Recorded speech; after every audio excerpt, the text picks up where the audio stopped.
The Detroit Pistons will be unable to go after the top names in free agency this offseason, such as Kawhi Leonard, Kyrie Irving, and Jimmy Butler. They're limited in cap space.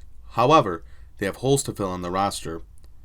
They used the NBA draft to shore up the wing spot by drafting Sekou Doumbouya and Avidas Servidis and trading for Tony Snell. Yet they still have to address their backup point guard position and backup center spot. Ish Smith, Wayne Ellington, Jose Calderon, and Zaza Pachulia are all free agents this offseason.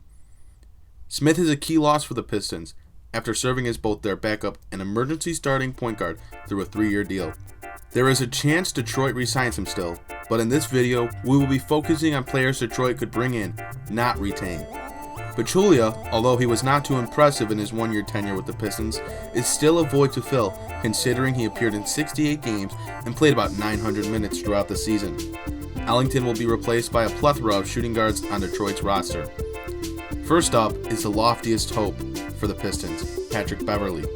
Is Beverley a star name? Absolutely not.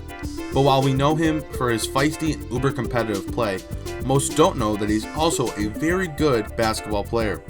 He averaged 7.6 points, 5 rebounds, and 3.8 assists per game last season with the Los Angeles Clippers, while shooting 39.7% from the three-point line. He would come in behind Reggie Jackson on the depth chart, but could also start if Detroit suffered an injury at the 1 or the 2.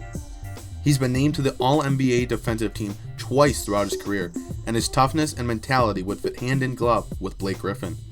Those same attributes would also quickly cement himself as a fan favorite throughout the state.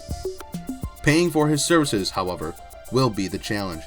He'll have a slew of suitors, and Detroit may only be able to offer him as much as $9 million a year. He will likely command more. However, he would be a huge help for Detroit, and if he is attainable, he should be option number 1 on the Pistons free agent target board. Next up is Dewayne Dedmon. The 6'11 center is coming off a career season with the Atlanta Hawks, in which he averaged 10.8 points and 7.5 rebounds per game. After beginning to display a three-point shot in the 2017-2018 season, he used last year to show he could knock down long guns at an above-league average rate, shooting 38.2% from deep on 3.4 attempts per game. He also averaged 1.1 steals and 1.1 blocks per game. Detroit struggled as a rebounding team last season, and Dedmon would greatly help them in that facet. He was 20th in the league with a 25% defensive rebounding percentage, but Dedmon was a starter last year with the Hawks and may want to remain in that type of a role.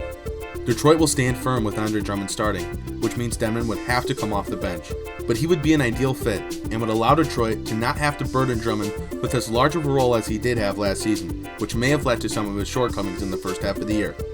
They'll certainly have the same issue paying for Dedmon as they would Beverley, but the need is certainly there. Following Dedmon is another center, but this one is a bit more attainable. Robin Lopez, a noted Pistons killer just as his brother Brook, would be a vast improvement over Pachulia.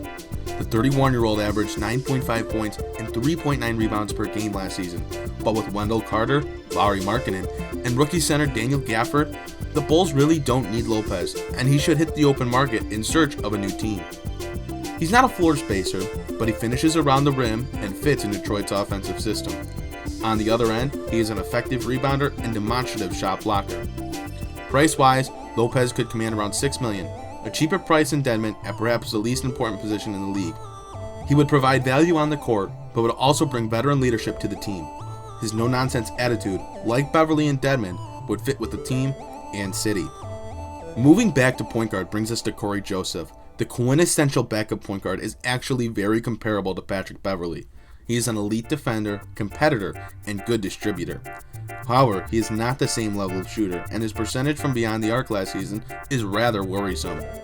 He shot just 32.2% from deep last year, and has shot 35% or better from long range in just 3 of his 8 seasons he's played in his career so far. And because of that, the question of fit arises with the Pistons.